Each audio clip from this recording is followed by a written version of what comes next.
Hai guys, selamat berjumpa kembali di channel novel populer viral yang keren ini. Sebelum mengikuti kelanjutan kisah Dev atau Camping yang semakin seru dan mendebarkan ini, mohon bantuan kalian untuk subscribe, like, komen dan share video-video yang ada di channel ini ya. Perlu diketahui bahwa novel Perintah Kaisar Naga ini adalah termasuk kategori novel ongoing.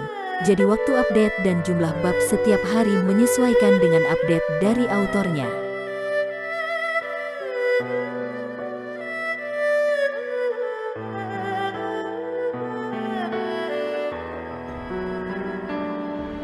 Perintah Kaisar Naga bab 3311, 3312, 3313.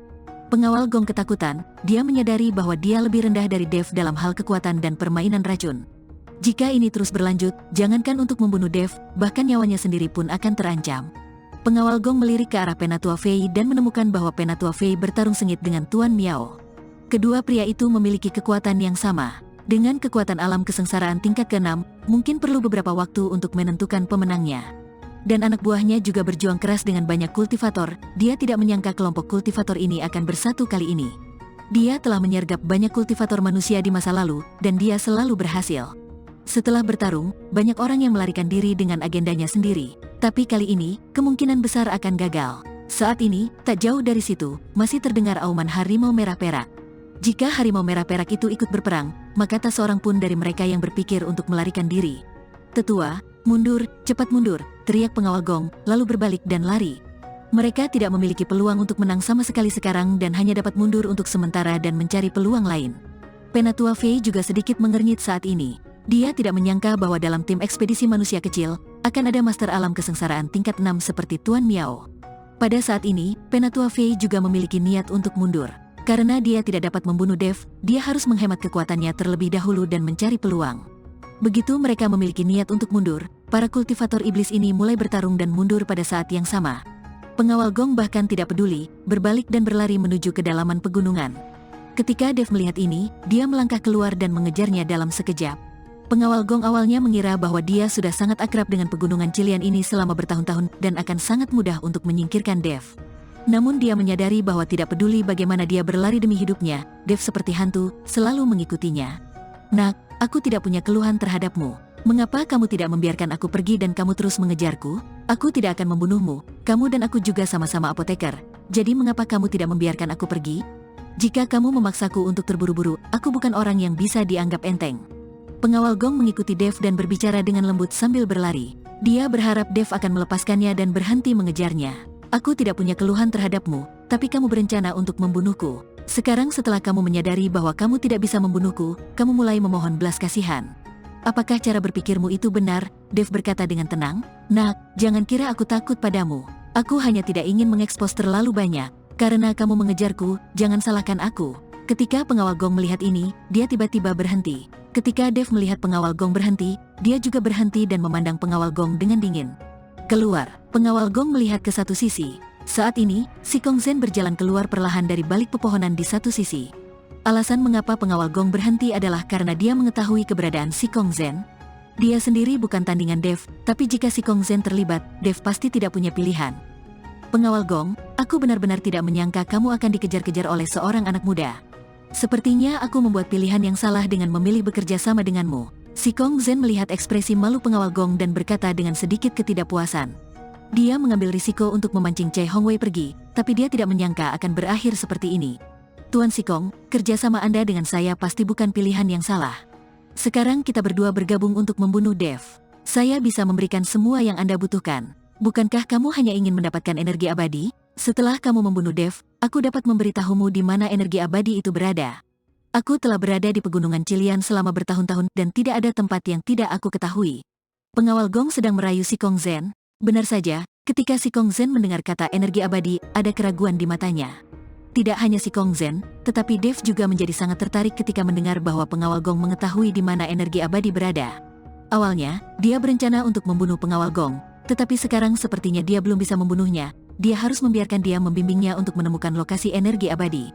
Baiklah, aku berjanji, tapi jika kamu berani berbohong padaku, aku akan meminta ayahku untuk memimpin orang untuk membunuhmu. Si Kong Zhen akhirnya menyetujui pengawal Gong. Lagi pula, Godaan keabadian baginya terlalu besar. Hanya karena kamu ingin membunuhku, apakah kamu melebih-lebihkan kemampuanmu? Dev tidak bisa menahan cibiran saat melihat Si Kong Zhen berani setuju. Kamu akan tahu apakah kamu melebih-lebihkan kemampuanmu atau tidak. Kamu akan tahu setelah kamu mencobanya. Si Kong Zhen mendengus dingin dan langsung memegang pedang panjang di tangannya. Terlihat Si Kong Zhen mengayunkan pedang panjangnya, dan cahaya pedang yang tak terhitung jumlahnya ditembakkan dari pedang panjang itu. Si Kong Zhen mengambil tindakan terhadap Dev, dan pengawal Gong juga tidak diam, alisnya berkerut, dan beberapa tetes darah keluar dari sela-sela alisnya. Beberapa tetes darah melayang di udara, mengeluarkan bau darah yang aneh. Lalu terlihat sesuatu bergerak di perut pengawal Gong, dan ekspresi pengawal Gong mulai menjadi ganas. Pengawal Gong tiba-tiba membuka mulutnya, dan serangga beracun yang tak terhitung jumlahnya merangkak keluar dari mulutnya, dan serangga beracun ini menuju ke beberapa tetes darah itu. Sepertinya ada serangga beracun yang tak terhitung jumlahnya di tubuh pengawal Gong, merangkak keluar terus-menerus. Saat ini, Si Kong Zhen sudah bertarung dengan Dev. Pedang panjang di tangannya terus mengayunkan cahaya pedang dan menyerang Dev. Dev memegang pedang pembunuh naga dan melawan tanpa sadar. Mata Dev tertuju pada pengawal Gong meskipun Dev mendapat banyak informasi. Dia masih tidak tahu apa yang dilakukan pengawal Gong dan mengapa ada begitu banyak serangga beracun keluar dari tubuhnya. Tuan Chen, ini racun ulat sutera emas. Sekarang terlihat seperti serangga. Serangga beracun ini akan segera hilang. Serangga beracun akan larut di seluruh kehampaan dan tidak akan diperhatikan sama sekali. Racun ulat sutera emas semacam ini tidak hanya akan meracuni manusia, tetapi juga dapat menggerogoti jiwa manusia. Bahkan jiwa makhluk abadi tidak dapat menahannya dan pada akhirnya akan menjadi mayat berjalan. Saya dengar racun ulat sutera emas jenis ini sudah lama hilang, tapi saya tidak menyangka masih ada orang yang membesarkannya. Hal semacam ini harus disimpan di dalam tubuh inangnya, dan harus menyedot darah inangnya setiap bulan. Sangat menyakitkan setiap saat, jadi sangat sedikit orang yang bisa memelihara ulat sutera emas ini. Di lautan kesadaran Dev, Zeyan memberikan penjelasan.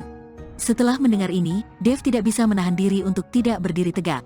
Dia tidak menyangka seseorang akan menyimpan serangga beracun di tubuhnya. Itu sungguh keterlaluan. Setelah menyerap esensi dan darah pengawal Gong, racun ulat sutera emas itu mulai menjadi transparan satu persatu, dan akhirnya menghilang. Dev tahu bahwa serangga beracun ini tidak menghilang sama sekali, melainkan mati dan larut dalam kehampaan. Jika bukan karena peringatan yang datang tepat waktu dari Zeyan, Dev mungkin akan mendapat masalah.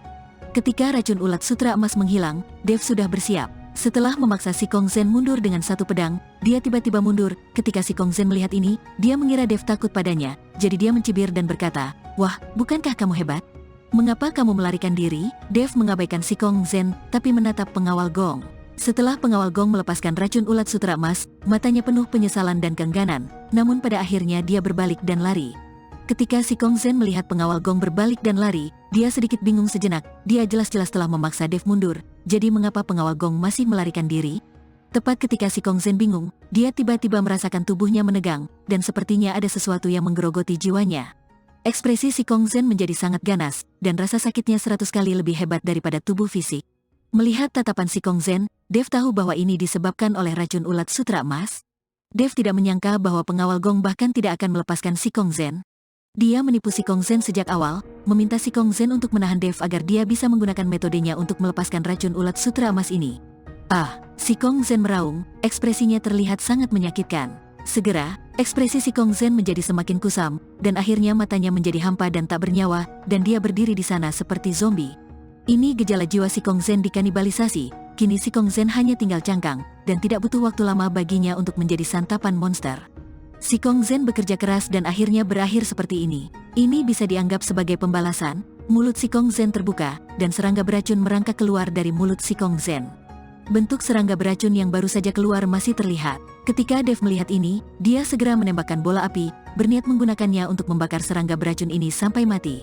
Api menyala bersama tubuh Si Kong Zhen. Segera, tubuh Si Kong Zhen terbakar menjadi abu, tetapi serangga beracun itu tidak terluka sama sekali. Sial, ada serangga beracun yang tidak takut api. Racun ulat sutera emas ini terlalu kuat. Ketika Dev melihat ini, dia hanya bisa berbalik dan lari. Tuan Chen, racun ulat sutera emas ini adalah serangga beracun purba. Hanya ada sedikit orang yang dapat memelihara serangga beracun seperti itu sekarang. Jika orang itu tidak berusaha menyelamatkan nyawanya, diperkirakan racun ulat sutera emas ini tidak akan dilepaskan secepat itu, kata Zeyan. Zeyan benar, pengawal Gong, yang melarikan diri saat ini, sudah patah hati. Racun ulat sutera emas ini adalah pendukung terbesarnya dan kartu asnya. Bahkan orang-orang di istana tanpa jiwa tidak tahu tentang kartu truf ini. Untuk meningkatkan racun ulat sutera emas ini, Pengawal gong mengambil banyak sumber daya, bukan untuk meningkatkan kekuatannya sendiri, tetapi untuk memelihara serangga beracun ini. Dan rasa sakit yang dialami setiap saat bukanlah sesuatu yang dapat ditanggung oleh orang biasa. Serangga beracun yang dipelihara dengan susah payah oleh pengawal gong semuanya digunakan pada Dev. Hal ini membuat pengawal gong sangat sedih, tetapi tidak ada yang bisa dia lakukan. Racun ulat sutra emas sekarang larut lagi dalam kehampaan, bahkan jika Dev menggunakan kesadaran spiritualnya, dia tidak dapat mendeteksinya sama sekali. Jika ada yang datang ke sini sekarang, mereka pasti akan terluka oleh serangga beracun, dan mereka akan diserang oleh serangga beracun tanpa menyadarinya. Serangga beracun itu begitu cepat sehingga Dev hanya bisa melarikan diri dengan putus asa dan tidak memiliki kemampuan untuk mengejar pengawal gong. Zeyan, bukankah racun ulat sutra emas ini akan berhenti? Apakah mereka akan terus menyerang? Dev tidak mengerti, tidak peduli seberapa kuat serangga beracun ini, mereka pada akhirnya akan berhenti. Bukan, jika ulat sutra emas beracun ini sudah dikeluarkan, dia harus menggerogoti jiwa hingga kenyang. Kemudian perlahan-lahan akan berhenti dan kemudian berubah menjadi kepompong, menunggu inang berikutnya memberi makan. Jika tidak ada yang memeliharanya, kepompong ulat sutra emas ini perlahan akan menghilang. Zeyan mengikuti Dev dan menjelaskan. Ketika Dev mendengarnya, dia langsung bingung, sungguh lucu jika ulat sutra emas ini penuh dengan racun. Tepat ketika Dev melarikan diri dengan putus asa, Tuan Miao mendatanginya bersama anak buahnya. Mereka takut Dev dalam bahaya, jadi mereka mengejarnya. Melihat Tuan Miao dan yang lainnya datang ke arahnya, Dev terkejut dan berteriak, "Jangan kemari, lari, lari." Tuan Miao dan yang lainnya tercengang dan memandang Dev dengan bingung. Mereka menemukan bahwa tidak ada apapun di belakang Dev, tetapi Dev sangat panik. "Lari cepat, lari cepat." Ketika Dev melihat Tuan Miao dan yang lainnya berdiri diam, dia berteriak dengan cemas lagi. Tapi sudah terlambat, Dev akan bergabung dengan Tuan Miao dan yang lainnya. Jika Dev berlari, ulat sutra emas beracun itu pasti akan mengikutinya, dan saat itu, baik Tuan Miao maupun lainnya tidak ada yang bisa melarikan diri.